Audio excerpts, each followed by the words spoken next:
The Treasure of the Magi, a study of modern Zoroastrianism. Chapter 4. Zarathustra in the outside world. Such times have not been since the light that led the holy elders with the gift of myrrh. Tennyson. Yeah, if I can get some copies of Tennyson at some point, I'm going to be sharing and talking about Tennyson. It must be admitted at the outset, lest this chapter should raise expectations not destined to be realized, that its results will be almost entirely negative. We shall mostly be engaged in asking why fragrance was destined to be wasted on desert air. Yeah, these desert religions, it's like Persia can be quite wet compared to some other places, you know. On previous inquiries, Our previous inquiries have satisfied us that the Avesta is really fragrant in parts, and that the parts about which we cannot say this are at any rate neutral. The moralist has never occasion to hold his nose as he goes through, which cannot be said of all sacred literature. Like the Bible, apparently. There are two leading reasons why it is not enough to reduce this chapter to the Avesta has always been practically unknown in the outside world. In the first place, scholars of repute, though never scholars whose repudiation was made in the field of Avestan learning, have often asserted the contrary. And secondly, the fact that the Avesta has circulated mostly in a desert will prove to be very suggestive in our estimate of the Parsi religion in latter days. So areas in India and Persia that regularly have floods, so it's, it must be a desert because it's like the Middle East or something. Silly nonsense. And even if it was, is the rules really only about a desert? Most of the attempts made to trace the influence of the Avesta outside Iran have been in connection with the history of Judaism.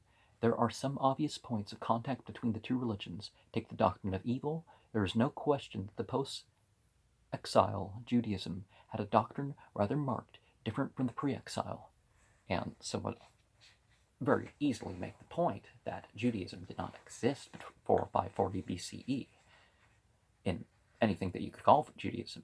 And before the second book of Maccabees, there's no mention of Judaism by name. In the latest books of the Old Testament, there emerges a being called the adversary, Satan. Well, actually, the continual scourge is the form being used. The adversary is like a translation, but I think they use continual scourge as on purpose. But you see ahead of my Satan and Satanism list, I talk about what Satan means in the various forms in the Aramea. Occupies position remarkably like that of Engramenu, enemy spirit, and the later are Magian Avesta. In Zarathustra's teaching, and in that of the second Isaiah, the one God is the creator of light and darkness alike. Latter generations made physical evil the work of the fiend. By the envy of the devil, death entered into the world, says the wisdom of Solomon.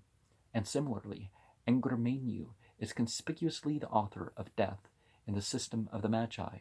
In both systems, the enemy has a host of minor demons serving under him, and in both the fight between good and evil is to end the destruction of the latter. When it is added that the Jews were exiled to Babylon, where they certainly would be in contact with the Magi, the conjecture is easy that they learnt their new doctrine from them, easy at first sight, and then very difficult, for in both cases we can trace the genesis of an idea, and not merely note the coincidence of a name.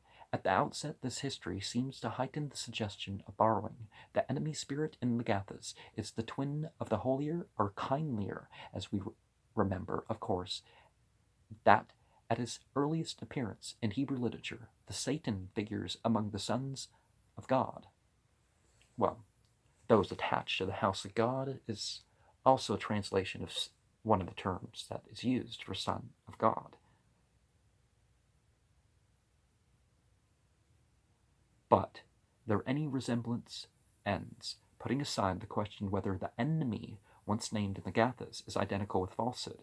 The really prominent theme there, we note that the one thing predicated of him is that in neither thoughts, nor teachings, nor wills, nor beliefs, nor words, nor deeds, nor selves, nor souls, do he and the holier Spirit agree. He is accordingly before all things the antithesis of good all around. What is the Satan? His origin is transparently clear, and is unmistakably in two at least of the three places where he is named in the Old Testament. He is an angel, strictly subordinate to Yahweh, whose function it is to test men's pretensions to righteousness. He is no more necessarily malignant than the examiner, who plays the same essential part in the university system, testing claims to an intellectual hallmark. But an examiner whose ruling passion is to plow his candidates is bound to grow suspicious and ill-willed.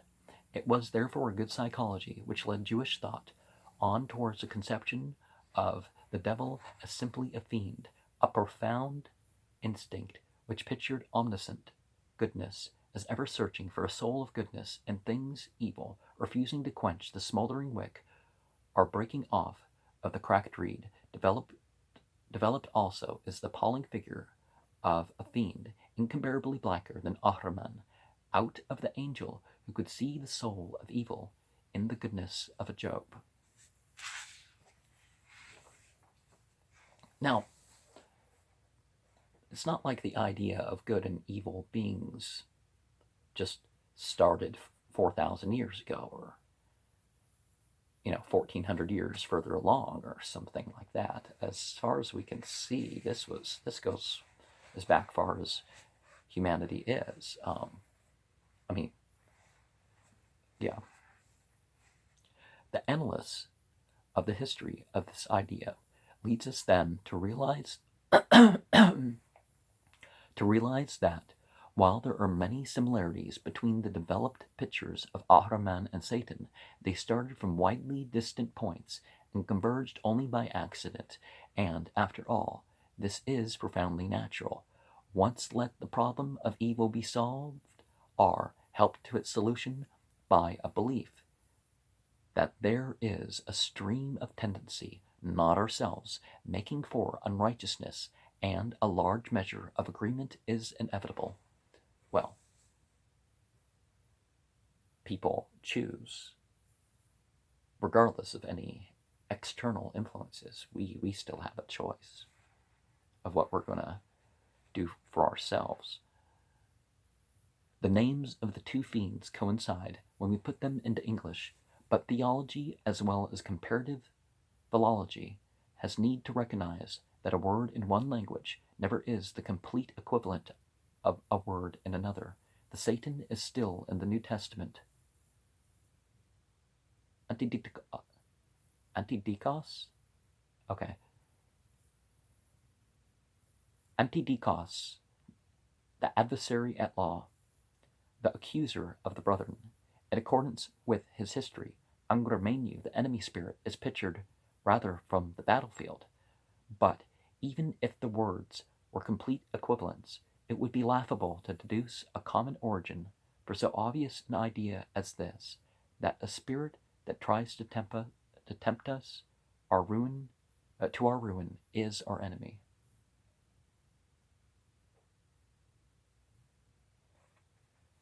And so in all the rest of the picture, while coincidences abound, we always find divergence.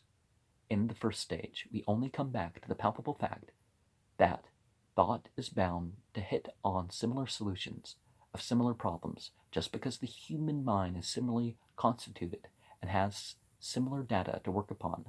There are far too many investigators, especially in Germany, who, when they discover in distant countries the first dawn of the belief that the two units meeting another two find themselves four, set to work upon constructing a highway along which this novelty may have passed from one country to another, the alternative theory that the great wits jump seem at least equally plausible. Now, this is one good thing about the Nazis. I'm not saying certain things about them are good, but that they actually traced out and thought that there was, well, the ethnocentric racist aspect of that was, I'm not agreeing with that, but the tracing out of the origins and the connections of, world culture as one, as the ancient Hindus spoke of.